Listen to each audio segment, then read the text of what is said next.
Pension का अगर आपको पूरा पैसा निकालना है, ये जो पेंशन का अमाउंट है, पेंशन कंट्रीब्यूशन की ये जो अमाउंट है, इसको बैंक अकाउंट में लेनी है तो कैसे आप विड्रॉ कर सकते हो, क्या प्रोसेस फॉलो करना पड़ेगा। 1 जुलाई 2026 से पीएफ और पेंशन विड्रॉ के नए नियम लागू हो गए हैं। तो अगर आपने पहले पीएफ का पैसा तो निकाल लिया था फॉर्म 19 अप्लाई करके, बट पेंशन का पैसा आपने नहीं निकाला, तो ये वीडियो देखने के बाद आपको कंप्लीट प्रोसेस पता चल जाएगा। लेटेस्ट प्रोसेस दिखा रहा हूँ। ईपीएफओ ने पूरा प्रोसेस बदल दिया है।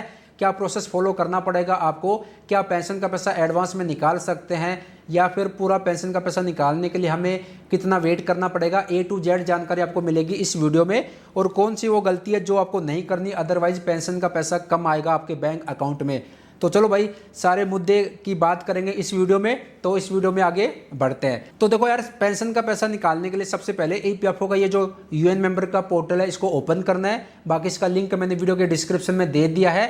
जब ओपन कर लेंगे, यहाँ पर अपना 12 डिजिट का यूएन नंबर, पासवर्ड मेंशन करके साइन इन कर लेना है। उसके बाद आपके मोबाइल पर एक ओटीपी जाएगा, ओटीपी मेंशन करके सबमिट कर देना है, सक्सेसफुली लॉगिन हो जाएगा। अब यहाँ पर ऑनलाइन सर्विसेज का जो ऑप्शन है, इस पर आपको क्लिक करना है और यहाँ पर क्लेम फॉर्म 31 19 10C का ऑप्शन आपको सेलेक्ट करना है। उसके बाद यहाँ पर आपको अपना पूरा बैंक अकाउंट नंबर मेंशन करना है जो आपके पीएफ अकाउंट के साथ लिंक है। वो यहाँ पर मैनेज के ऑप्शन पर क्लिक करके केवाईसी का ऑप्शन सेलेक्ट करके यहाँ से आप देख सकते हो। यहाँ पर जब पूरा बैंक अकाउंट नंबर मेंशन कर दें, उसके बाद चेक के ऑप्शन पर क्लिक करना है। उसके बाद यहाँ पर यस करना है, आपका बैंक अकाउंट नंबर वेरीफाई हो जाएगा। यहाँ पर आ जाएगा वेरीफाइड। अब यहाँ पर आपको प्रोसीड फॉर ऑनलाइन क्लेम के ऑप्शन पर क्लिक करना है। उसके बाद यहाँ पर आ जाएगा फॉर्म अप्लाई करने का, आई वांट टू अप्लाई। यहाँ पर क्लिक करेंगे तो यहाँ पर आपको 3 फॉर्म देखने को मिलेंगे, 19 10C 31। 31 होता है एडवांस में पीएफ का पैसा निकालने के लिए, नौकरी करते करते कुछ पैसों की रिक्वायरमेंट हो गई है तो पीएफ एडवांस फॉर्म 31 अप्लाई करके आप एडवांस में पीएफ का पैसा निकाल सकते हो। अब आपने पीएफ का पूरा पैसा निकाल लिया था ये फॉर्म 19 अप्लाई करके, तो बचा ये 10C। तो पेंशन का पूरा पैसा निकालने के लिए pension withdraw benefit form 10C आपको अप्लाई करना पड़ता है। बाकी जब भी आप कंपनी छोड़ें, कंपनी छोड़ने के बाद पूरा पीएफ का पैसा और पेंशन का पैसा निकालना है तो 2 फॉर्म अप्लाई करने पड़ते हैं, फॉर्म 19 और 10C।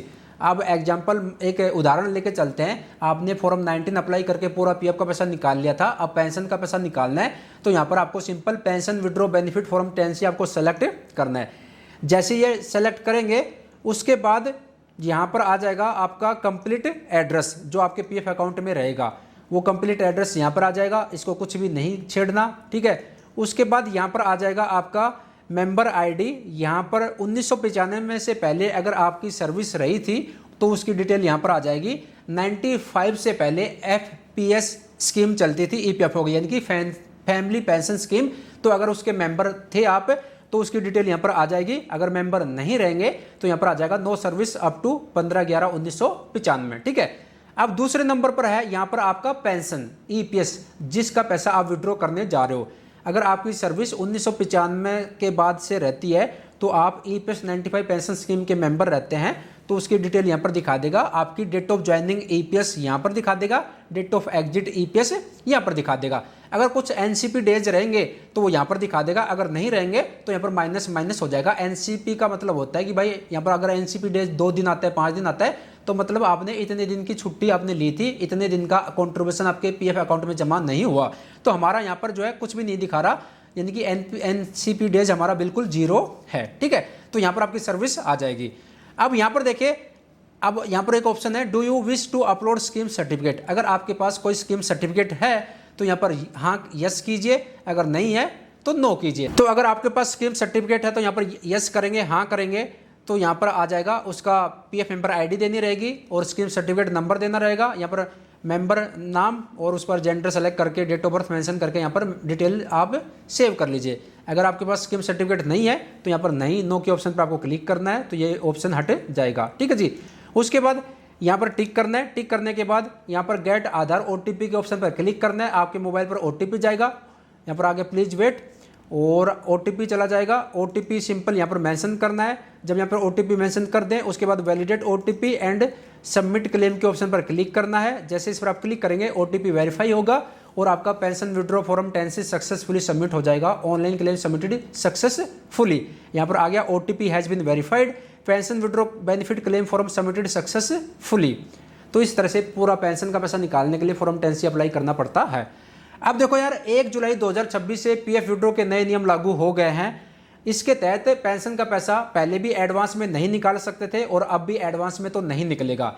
पेंशन का पैसा कभी भी एडवांस में नहीं निकलता। दूसरा, पेंशन के पैसे पर कभी भी ब्याज नहीं मिलता। तीसरा, पहले नियम यह था कंपनी छोड़ने के 2 महीने के बाद पूरा पीएफ का पैसा और पेंशन का पैसा आप निकाल सकते थे, बट अब पीएफ विड्रॉ के नए नियम के तहत यह हो गया है अगर आप कंपनी छोड़ देते हो तो कंपनी छोड़ने के 1 साल के बाद 12 महीने के बाद आप अपना पूरा पीएफ का पैसा निकाल सकते हो फॉर्म 19 अप्लाई करके, और कंपनी छोड़ने के 36 महीने के बाद 36 मंथ के बाद यानी कि 3 साल बाद आप अपना पूरा पीएफ का पैसा अपना पेंशन का पूरा पैसा निकाल सकते हो।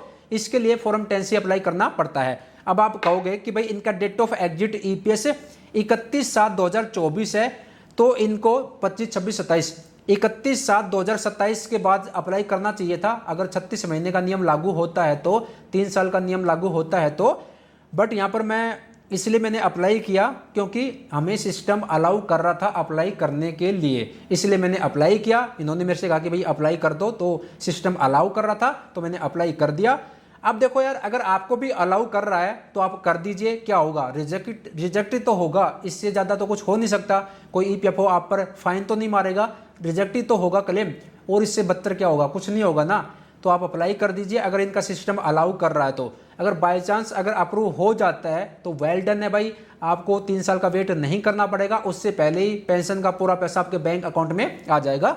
तो अब देखते हैं बाकी यहाँ पर इनका 3 साल कंपनी छोड़ने का जो कंप्लीट होना था वो होना था 31/7/2027 को। अभी 26 चल रहा है, 1 साल का और वेट करना था, बट सिस्टम ने अलाउ किया तो हमने अप्लाई कर दिया क्योंकि इनका एग्जिट है 31/7/2024, 25, 26, 27, ठीक है। तो अलाउ किया सिस्टम ने तो हमने भाई यहाँ पर जो है अप्लाई कर दिया।